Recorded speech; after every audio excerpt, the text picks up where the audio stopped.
On today's adventure, we're still exploring the Combe Ridge area near Bluff, Utah.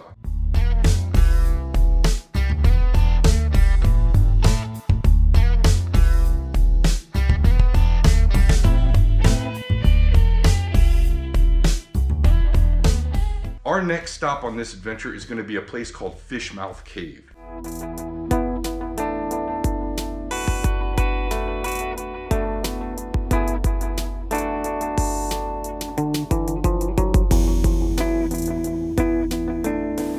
And another thing about Combe Ridge, just in general, is the whole thing is just spider webbed with little canyons that just go up it less than a mile apart.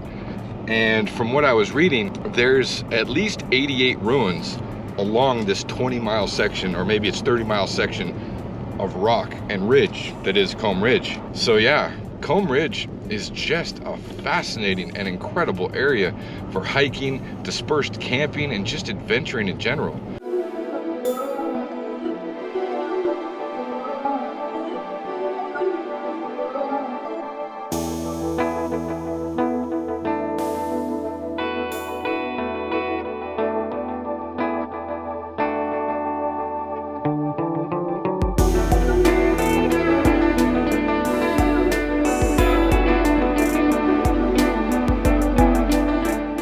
Okay, so now we're headed to Fishmouth Cave.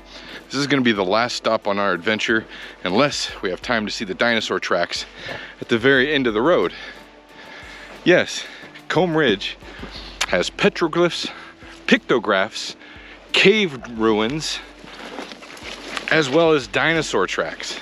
So it's kind of like a one-stop shop for lots of adventure.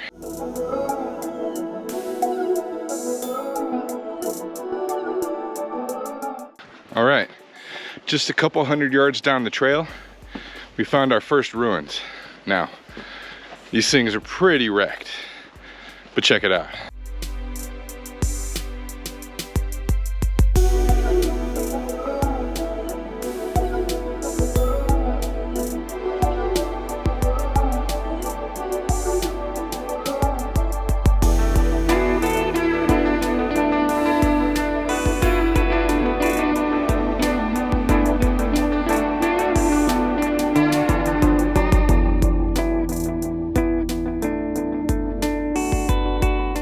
So at one point, presumably, this little alcove was walled in with what I'm gonna guess would be graineries.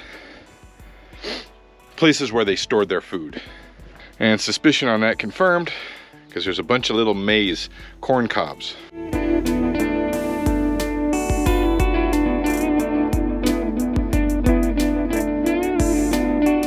So yeah, remnants of old graineries.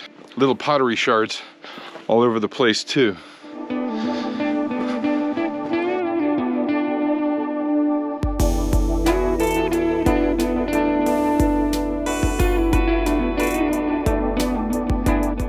So right alongside the trail here, on this whole rock face, is just dozens and dozens of indents where they've been ground, what I presume to be axes specifically. But hopefully the camera's picking it up. All these indentations from where the Native Americans were working on their tools.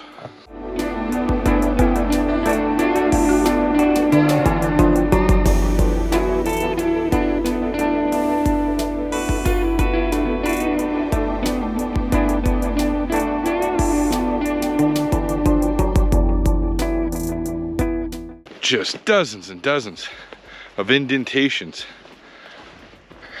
all along this rock face right here, which is really interesting because there's no discernible ruins on this section of trail. Oh, I spoke too soon. We just found another set of ruins.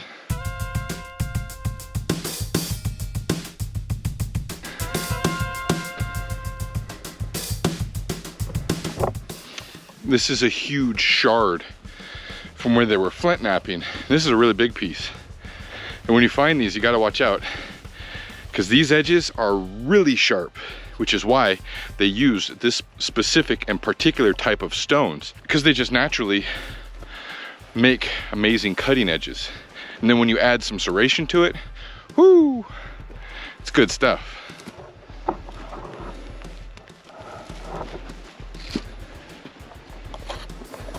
So here's some great examples of some of the pottery, in particular this one.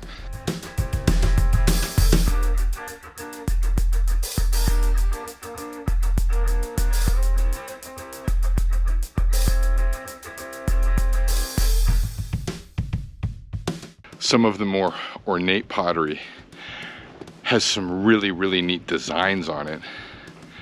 So that's really neat to see.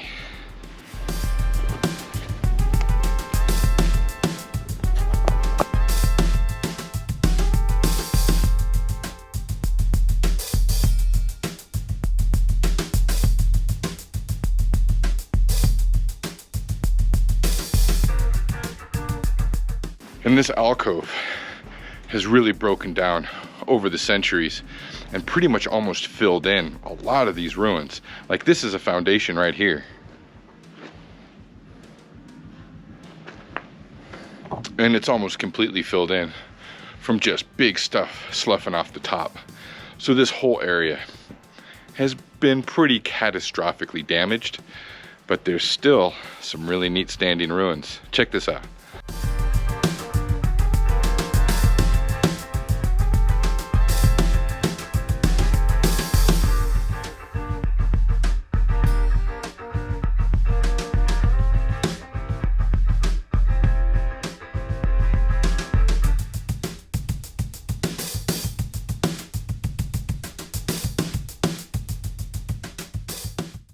And this is all soot from their fires. And these ruins were built all the way back in here. You can see doorways, perhaps even windows. And from the smell of it, I would say that's a skunk nest right there. So hopefully that skunk isn't home right now.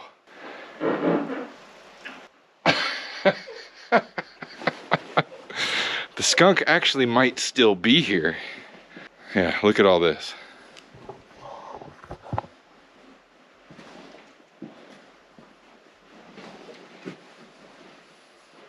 And this whole ceiling, all the way along, still has the soot from fires, centuries worth of fires.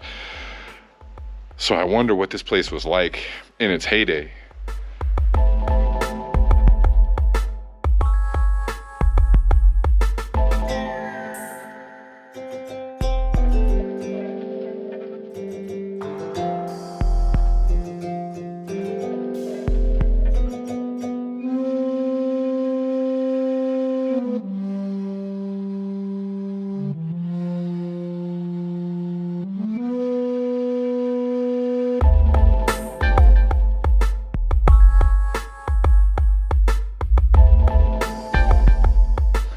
Now I wonder if this was an oven. Clearly there was fires in there, a lot of soot, and it's just the right size, and it's not big enough for anyone other than a small child. I suspect this was an oven where they were making their fry bread, or whatever kind of bread they were making. So that's really cool to see.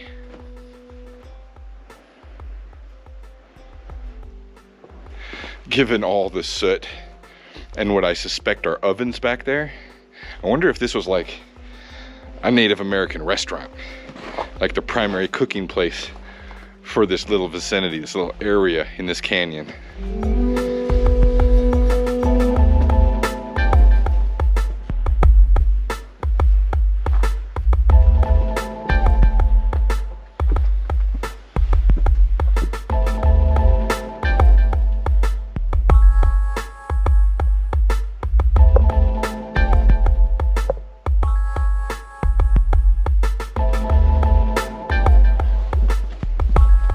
Because of how high that is, I won't even know what I just filmed when I stuck my camera up to look down in there.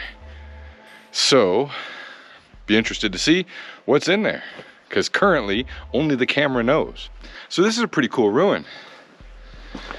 Even though most of it has been just smashed to smithereens, I'm gonna call them ovens.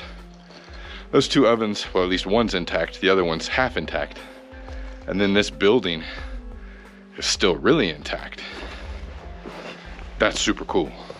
Okay, so right around the corner from the last ruin that I'm gonna call the kitchen, there's another alcove right here with some more ruins in it.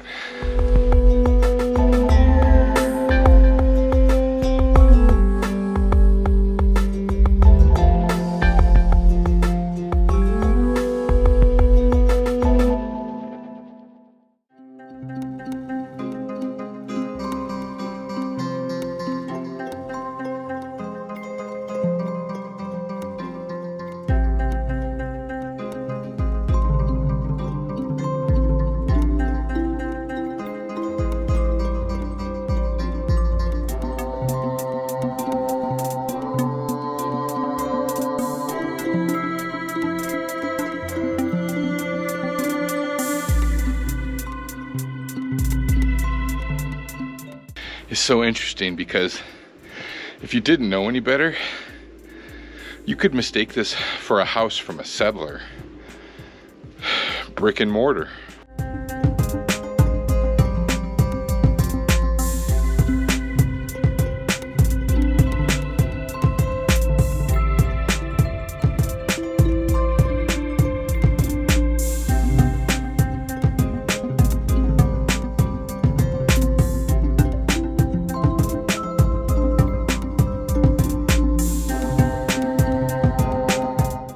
From my experience, there's never anything in the ruins.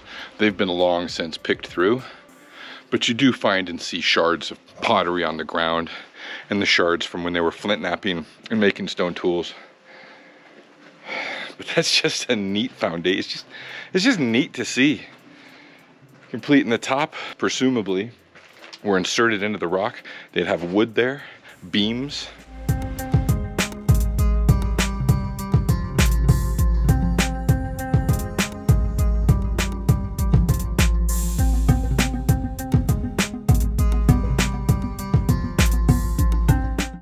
Here, where you're seeing the rock and the mortar that's holding it together, after they've done that, they'll slather the outside, kind of like we would now with adobe or stucco or whatever.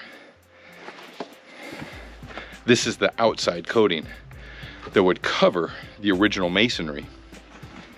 Then the whole structure would just be flat like that. So that's neat to see too. The original siding, basically. And this whole mound right here, this just jumbled pile of rocks, has just got corn cobs coming out of everywhere. So this was presumably a granary, because there's just corn cobs all around this.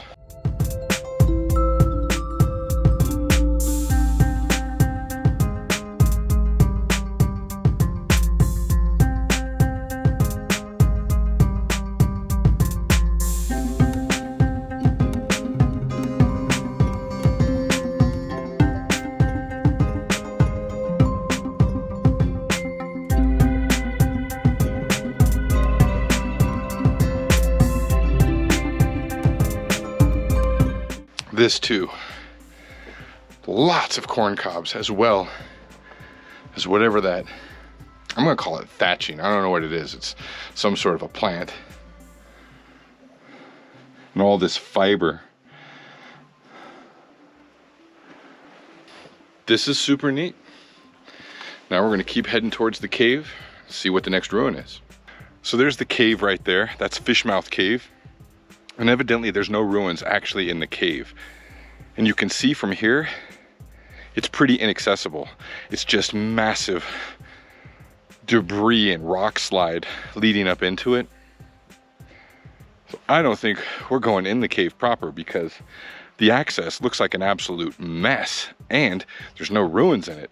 In this hike, the ruins just kind of pepper their way up towards the cave. Maybe there were ruins at one point in time inside that big, beautiful looking cave, but since enough of it has collapsed to just make an absolute nightmare of a super steep, just rocks and dirt, like a hard Scrabble to get up into it. only to not find any ruins. So this hike isn't actually into Fish Cave. Fish Cave, or Fishmouth Cave, is just the landmark, and you're kind of hiking in its direction. But I do wonder if 1,000 years ago, if there was a pretty nice dwelling in there, because it's a huge, beautiful cave. But the closer you get to it, the more you realize it's not really accessible unless you're into a really loose, steep scramble, which we are super not into right now.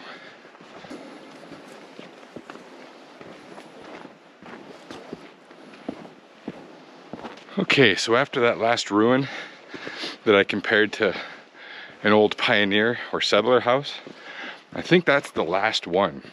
Now the trail continues on, and it's a very well-worn trail, but we did not see any more ruins after that last one, the one right after the kitchen. And then it comes to this giant rock slab that I'm currently climbing just so I can show you the cave. So I hope you appreciate this.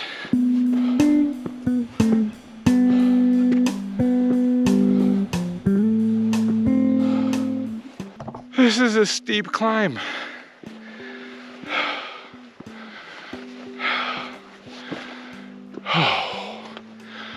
Oh boy. There's no ruins up there.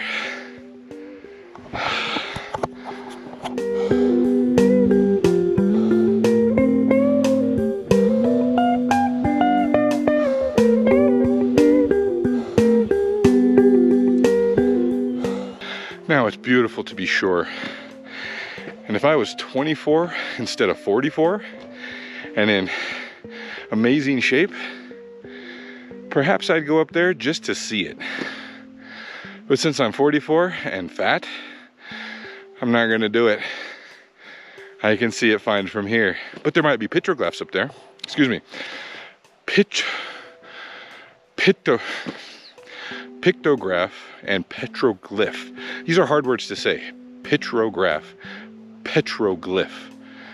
I wish it was just petrograph and petroglyph.